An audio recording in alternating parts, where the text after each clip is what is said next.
Bonsoir à toutes et tous et bienvenue dans ce nouvel épisode d'un 2-3 BD chez les libraires. Alors vous pouvez nous retrouver sur tous les réseaux, sur la chaîne YouTube bien sûr de Trait pour Trait BD. Et ce soir, je vous propose qu'on aille faire un petit tour à Istres, dans la librairie-galerie de Nicolas Sanchez, pour aller découvrir ces 3 conseils de lecture. Et je suppose qu'il doit avoir aussi pas mal d'expositions en cours. Allez, on va rejoindre Nicolas, c'est parti. Salut Nicolas. Salut Christophe. Bon, dis donc, t'as des belles planches derrière. Eh oui, on sort de l'expo, du vernissage de l'expo de Béatrice Tillier sur le dernier tome, enfin, le troisième tome des complaintes Des landes qui perdues. sortent. Voilà, Copain de l'Ande perdue. Et aussi, conjointement, l'expo Turf sur un FD fou au tome 12. Très bien. Alors, Béatrice Tillier est venue au vernissage, mais pas Turf, hein, il va venir après, je crois, hein. Et oui, avec malheureusement l'actualité et les problèmes de grève de train, et ben, donc on n'a pas pris le risque, compte tenu du parcours que devait faire Turf, on n'a pas pris le risque pour certaines correspondances qui se retrouvent bloquées à un endroit. Oui. Donc du coup, on reporte sa venue. Donc là, a priori, on a défini, ce sera le vendredi 28 avril. Très bien. Voilà. Eh ben, écoute, voilà, j'invite mes téléspectatrices et téléspectateurs à venir rencontrer Turf et puis voir l'expo de Béatrice aussi. Bien. Avec grand plaisir. Alors, que nous as-tu choisi comme premier conseil de lecture? Eh ben, premier conseil de lecture, on est parti sur Corentin Tréguier de Hameau, que j'aime beaucoup aussi. J'avais beaucoup aimé L'Envolée sauvage de lui chez Grand Angle Hmm. et c'était Spécial Branche aussi chez Glénat. Et donc là, on a un bel ouvrage mince, qui est sorti chez Nathan, donc assez inattendu. Ce qui est très intéressant, c'est que là, on a une vision un peu plus réaliste, à mon sens, de ce que pouvait être la colonisation et les intérêts, voilà, les intérêts de la France et, et la course à la conquête de territoire par les différents pays. Donc là, on a au travers du travail la ligne claire et comment est abordé le sujet. Je trouve que ça peut permettre aux enfants justement d'appréhender un peu mieux ce qu'était la colonisation à un peu différemment que ce on peut entendre et comprendre aujourd'hui au travers de ce qu'on entend de partout, quoi. Hmm. Donc là,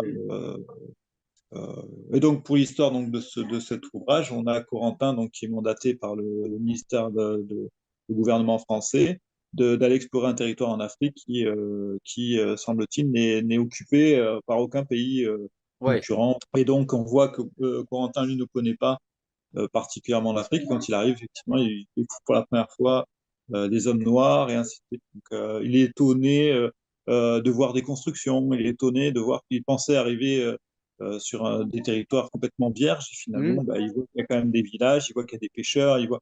Donc il y a vraiment une prise de conscience aussi du héros. Puis bien évidemment, bah, il se passe des aventures. Et là, je ne spoilerai pas l'histoire, mais quand même un très bel ouvrage et surtout un très bon conseil de lecture pour les ados pour comprendre un peu mieux ce qu'est la colonisation. Très Voilà. bien. Impeccable. Deuxième conseil de lecture, allez, on enchaîne. Alors, deuxième conseil de lecture, bah, ne peut pas passer à côté de cet ouvrage, quand même, L'Enfer de Dante. Hmm. Parce que là, vraiment, on a un dessin Bruzzi, assez incroyable, vraiment. Ne serait-ce que la couverture, elle est Ouais, vraiment qui est déjà. superbe. Hmm. Elle parle d'elle-même, c'est-à-dire que bon, bah là, on a une représentation. Forcément, il y a une prise de position hein, par rapport à Dante, Hmm. évidemment, parce que de l'imaginaire de Dante, eh ben, c'est la représentation de Dante de ce qui se faisait des enfers. Et ben, forcément, là, il y a une interprétation à leur façon aussi de Brizzi et Paul. Donc, du Hmm. coup, pardon, Paul et Gaëtan Brizzi. Voilà. Donc, du Hmm. coup, avec forcément leur vision à eux aussi, d'une certaine manière, de ce qu'est l'enfer, même s'ils suivent la chronologie de l'ouvrage de Dante. Et du coup, ben, Là, on savoure des illustrations et des pages absolument somptueuses Ouais. dans un ouvrage qui est chez Daniel Maguen. C'est pas par hasard, évidemment, hein, Mm. parce que en tant que galériste, et il sait reconnaître aussi le talent de- des artistes. Non, non, Et c'est donc, magnifique. voilà, Leur boulot sur on ce en prend, bouquin-là est vraiment on- superbe. voilà, on en prend plein la vue. Vraiment, c'est Mm. vraiment un bel ouvrage. Vraiment, des, ça fait, on a l'impression d'avoir des gravures anciennes. Donc, Ouais, des gravures ouais, ouais, tout à fait. Non, non, ça c'est c'est très très bon et effectivement très, personne très n'en beau. avait parlé encore. Donc voilà, t'es le premier à parler de l'enfer de Dante. Eh ben, voilà, bah, écoutez, je suis ravi de- d'être le premier pour cet ouvrage. Et puis le troisième, allez, Ah, allons-y. le troisième, moi, c'est bon, un petit coup de cœur, forcément, parce que Frédéric Biel, sur à la recherche de l'homme sauvage. Donc, c'est un peu marrant, sur deux de mes trois sélections, finalement, on a deux hommes qui partent à l'aventure par rapport à donc, Corentin Tréguier et à la recherche de l'homme sauvage. Et la recherche de l'homme sauvage, donc là, on a Augustin, donc notre héros, qui est hanté depuis son enfance par des rêves qu'il a pu faire sur un, un- un- un homme mystérieux, un homme sauvage. Et il part à la recherche donc, du royaume perdu de Chantril, pardon, qui se trouverait en Asie, et donc à la recherche d'un homme qui vivrait encore à l'état sauvage. Donc là, on a encore un travail enfin, graphique, je trouve saisissant de Frédéric. Avec Frédéric a toujours est en recherche constante de, d'évolution graphique Évolution entre les graphique, ouais. albums. Mm. Là, il a directement aquarellé ses C'est crayonnés. Donc, on crayonné, a oui. Ah ouais. une ambiance un peu plus feutrée Mm. que ce qu'on peut avoir sur d'autres planches, sur d'autres ouvrages Alors oui, alors précédents. justement, tiens, on peut faire la transition facile puisque tu as des originaux de Frédéric dans la galerie La et tu galerie, je peux recommande. peut-être nous en montrer un à l'écran puisque c'est aussi du travail en couleur directe, hein. Bien sûr, ah bah, très bien, je vais vous montrer. Donc effectivement, Frédéric, je travaille avec lui sur la galerie d'art et représente sur toute son œuvre.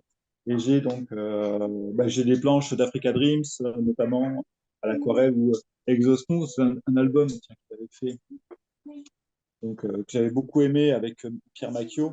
Mm. Et donc effectivement, on va voir des planches à vous montrer. Où là on a un travail. Alors, je sais pas si on se rend bien compte, mais Ouais. on a un travail très détaillé, Ah, le découpage a l'air d'être étonnant sur celle-ci, hein.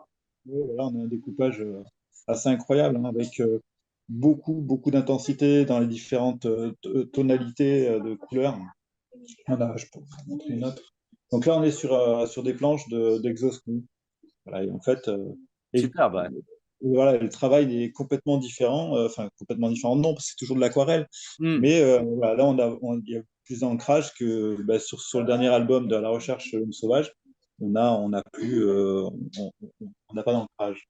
Mais ce qui amène aussi un peu plus de mystère finalement dans, euh, dans l'ouvrage, quoi. C'est-à-dire Dans que l'ouvrage, ouais. Mm. complètement aux besoins de l'histoire, en fait. Voilà. Très bien. Alors, pour les conseils de lecture, c'est facile, il suffit de se déplacer à la librairie. Mais Bien pour les sûr. planches, on peut les voir sur ton site, hein, je crois. Oui, tout à fait. Oui, on peut regarder sur le site Nicolas Sanchez, galerie nicolassanchez.fr, sur Hop, ceux voilà, pour qui ceux qui sont un peu loin et qui veulent voir un peu euh, plus précisément le travail. bien sûr. Eh bien, Nicolas, je Alors, te remercie. C'est eh bien, toujours un merci beaucoup, plaisir de venir Christophe. faire un petit tour chez toi parce qu'il y a Eh aussi des ben, objets de collection. Le lieu est oui, vraiment très, très chouette. ben, merci, Christophe. Eh bien, je reviendrai te voir dans quelques semaines pour de nouveaux conseils Ben de oui, lecture et puis la présentation d'une nouvelle expo. avec grand plaisir, avec grand plaisir. Eh bien, je te remercie. Salut, Nicolas. Merci, Christophe. Allez, à bientôt. Merci tout le monde. Au revoir.